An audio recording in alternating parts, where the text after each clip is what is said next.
Hi guys, I'm going to change the brake fluid, the rear one. Since the tank is over there, okay, you need to take off the seat and open this one. And in order to bleed the caliper, you need to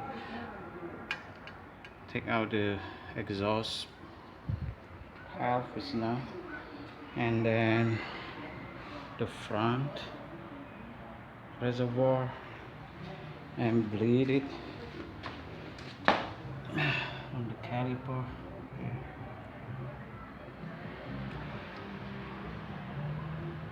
That's gonna change the oil. Is to fill it, drain it. If you can see, this the 17 millimeter socket and the oil filter. This is the oil filter here. You can see here. That's about it. Yamaha Striker. This is the front brake. Just loosen these two screws and clean the inside. See, so clean and ready to fill.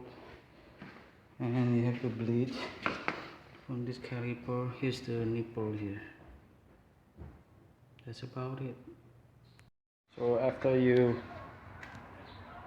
take all off the exhaust and the bolt here, you need to clean it really clean. See, then you can pour in the new brake fluid. Use only .4. I put here because I don't want to spill any onto the body. Have to take out the exhaust to get access to this nipple here. Then you can just bleed it. That's it.